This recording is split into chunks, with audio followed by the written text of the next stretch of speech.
Welcome to Daily English Dialogues channel. Today, we're diving into something that seems quite simple, doesn't it? Hobbies and interests. That's right, but we're going deeper. Much deeper. We're looking past just the casual chat. We want to explore how your passions connect with everything, and really crucially, how you can talk about them effectively. Exactly. Our mission here is to give you practical ways to, well, articulate your hobbies, not just list them off. Right. We'll be looking at real examples, pointing out some common mistakes people make, things to avoid, Mhm. and uncovering how these personal things, your hobbies, can actually be, well, surprisingly powerful assets. It's all drawn from articles, dialogues, expert advice, really good stuff. Yeah, and I think you'll have some real aha moments. You'll see how asking about free time in a slightly different way can, open up real connections. Definitely. Or even give your resume a boost.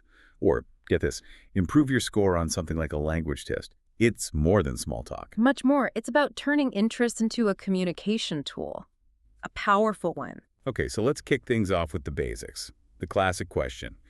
What do you do in your free time? Simple enough, right? Direct. It is simple, and sometimes it works, but often, well, it leads to pretty standard answers. Yeah, exactly. Oh, I like reading, I watch movies, and then kind of fizzles out. Right. The conversation doesn't really go anywhere deep. We want those richer connections. So how do we get there? Well, that brings us to one of our sources, 10 creative ways to ask about free time and hobbies in English. It makes a great point. The goal isn't just sounding fancy. No. No, it's about sparking better conversations. Choosing your words with a bit more thought actually invites a more detailed, more personal answer. Okay, I like that. It improves your communication skills overall just Uh-huh. by asking a better question. Precisely. You're being more thoughtful with your curiosity, basically. That makes a lot of sense. It's like you're setting the stage for something more interesting. Let's unpack a few examples from that source Sure. because they're designed to get different kinds of info, right? Exactly. Take, how do you like to spend your weekends? Okay, different from just free time. Yeah. It focuses on a specific time block, usually one people look forward to. It invites talk about relaxation, routines, maybe little adventures, more concrete. Right, more relatable maybe. Hmm. What about what kind of things do you enjoy doing outside of work or school? That sounds really open. It is very broad, very welcoming. By saying outside of work or school, you're giving them permission to talk about anything, not just their professional side. Hmm. It could be a passion project or just, chilling out, whatever brings joy. I love how these small wording changes can shift the whole feel. Like, how do you typically relax during your downtime? Or maybe what do you do to unwind? Yeah, those zero in on de-stressing self-care, how someone recharges. They're just pretty universal. Totally. Right. We all need to unwind. Asking about it shows you care about their well-being, not just their activities. It can be quite connecting. Definitely. And for something lighter, the source mentions, what's your favorite way to spend a lazy day? I like that one. Me too. It's just easygoing, isn't it? Breaks the ice. Everyone have a kind of fantasy lazy day. True. It lets people share something fun, maybe a bit quirky, no pressure. But if you are looking for something a bit deeper, Yeah. maybe are there any hobbies you're passionate about? Yes. Using the word passionate is key there. What's that? It signals you're interested in what truly ignites them, where they pour their energy and focus. It invites much deeper sharing about values, what drives them, much more meaningful. Okay. And one more for people who are maybe, I don't know, making things or have side hustles. Do you have any side projects or activities that keep you busy? That's a great one, too. Very inclusive. It acknowledges that passions aren't always just traditional hobbies. Right. Could be anything. Could be entrepreneurial stuff, creative things, learning a new skill. It shows you recognize their drive beyond the day job or studies. So digging into the why. Why do these different questions work so much better? What's the underlying principle? Well, the real power here, and this is crucial if you want to understand people better, is that they get past the superficial stuff. The one-word answers. Exactly. Instead of just reading, these questions make someone think a bit more. They tap into different parts of their life. Relaxation, passion, creativity. Hmm. Ultimately, they turn what could be a dull question into something really engaging, personal, meaningful. That's what effective language is about, right? Adapting how you ask to build real connection. That's a fantastic way to put it. It's the intention behind the words. Oh. Okay, enough theory. Let's see this in action. We got some great dialogues from our English dialogues about hobbies and interests. Let's do it. First up, Alex and Jamie. Alex says he loves hiking and nature photography. He makes it sound great, too. Tries to go weekly, trail an hour away, breathtaking views. He even gives his Instagram handle. At Alex Nature Shots, yep. And then Jamie shares her passion, painting, abstract and landscapes. She mentioned she's self-taught, uses YouTube, part of an online art community. Her handle is at Jamie Art Expressions. What jumps out immediately is how they connect, isn't it? They're just state facts. Alex is interested in her painting. She's inspired by his photos. And it leads somewhere. Yeah. A plan, a collaborative hike and paint trip to Sunset Peak. That's perfect. The details starked an idea. Absolutely. It shows that back and forth, the follow-up questions, finding that common ground. Then there's Emma and Liam. Emma the baker. Like, Sourdough, experimenting with flavors, sharing with friends, and of course Instagram, at Emma Bakes Delights. and Liam's learning guitar. He admits it's challenging but fun, a way to relax. He's even thinking about a YouTube channel for his progress. And again, you see that immediate connection. They talk about the joy, the effort, the sharing part. And they also make a plan for a future baking and guitar session. It really shows hobbies aren't just solitary things. They're often doorways to shared experiences, learning together, building friendships. And connecting this back, look at the role of online communities. All four of them, Alex, Jamie, Emma, Liam, use platforms like Instagram. Liam's thinking YouTube. Right, not just showing off. No. Getting feedback, finding inspiration, connecting with others who share their passion. It really showcases a positive side of sharing what you love online, building that supportive community. That's really interesting. Okay, let's shift gears a bit because hobbies aren't just for leisure, are they? Our source, Learn English Conversation with Podcast, calls them surprisingly powerful, strategic assets even. Absolutely. Let's talk resumes first. This might surprise some people. Hobbies can be a genuine gold mine for showing off valuable skills, especially if you're maybe newer to the workforce or changing careers. How so? Give us an example. Okay, volunteering. You might just think it's a nice thing to do, right? But research actually links it to a higher chance of getting hired Really? Why? because it clearly demonstrates teamwork, communication skills, problem-solving ability, things employers actively look for.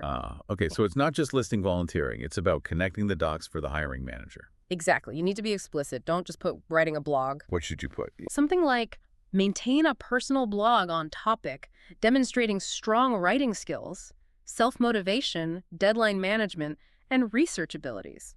See? It paints a picture of skills. Got it. Or like the photography example. Right.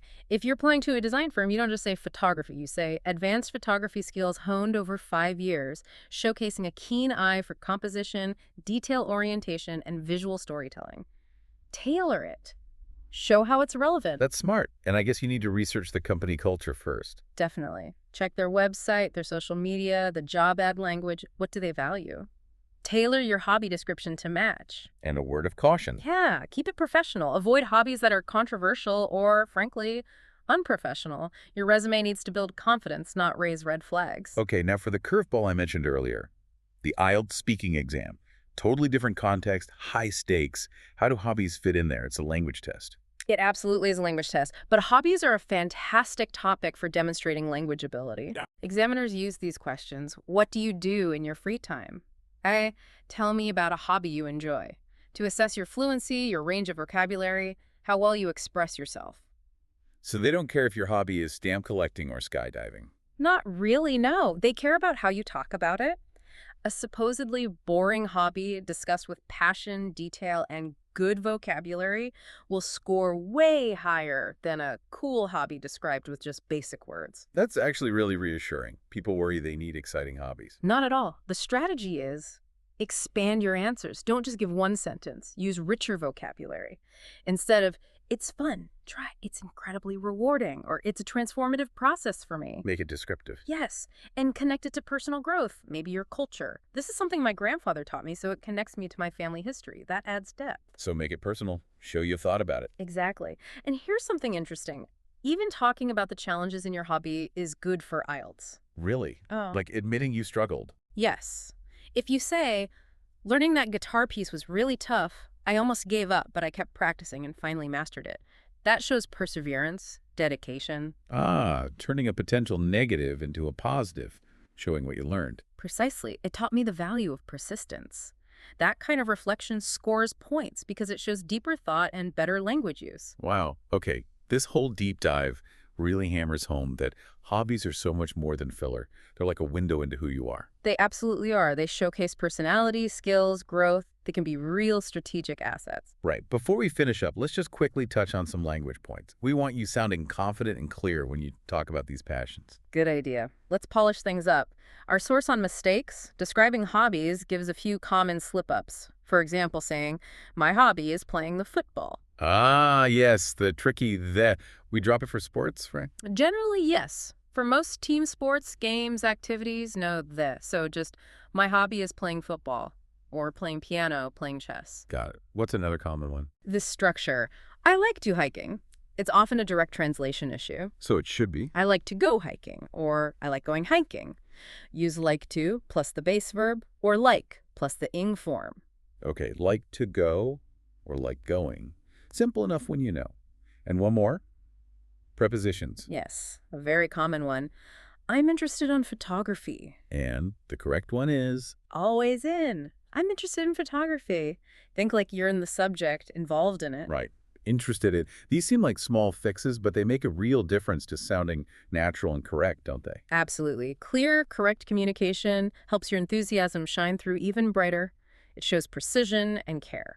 So wrapping this all up, what's the big message for you, our listener? I think the key takeaway is just how powerful your hobbies are. They're not just time fillers. Not at all. They're tools for expressing yourself, for developing skills you might not even realize you're building, and honestly, for making real connections with people. They genuinely enrich our lives, and maybe even open doors we didn't expect, career-wise or just new opportunities. Definitely. So we really encourage you to think about your own interests. What are you doing now? What have you always wanted to try? Ask yourself, what really excites you? What makes you completely lose track of time? And then take that next step.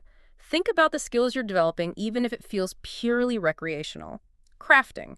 That's fine motor skills, attention to detail, maybe project management. Strategy games. Critical thinking, planning, problem solving. It's all valuable experience. Okay, and as we finish, here's that provocative thought we promised. Imagine you are the interviewer looking at a resume. What hobby would instantly make you curious? What would make you lean in and want to know more about that candidate? Ooh, good question. For me, it would probably be something that shows a blend of maybe creativity and sustained effort. Like what? Maybe someone seriously learning a complex musical instrument, like the cello, or perhaps someone who, restores vintage machinery or contributes to open source software. It shows dedication, a willingness to learn difficult things, maybe problem solving, a certain kind of curiosity. Yeah, something that hints at passion and perseverance beyond the obvious. It tells you something unique. We'd love to know what you think. What hobby would catch your eye? Share your answer on social media. Use the hashtag English Podcast Lab Hobbies. Please do. And just remember, keep learning, keep exploring, keep diving into the things that make you uniquely you. Even the smallest interest can have a really significant impact. Thank you so much for joining us on this deep dive today. We hope you found it insightful. Yes. Thanks for tuning in. We'll catch you on the next one. Keep exploring those passions.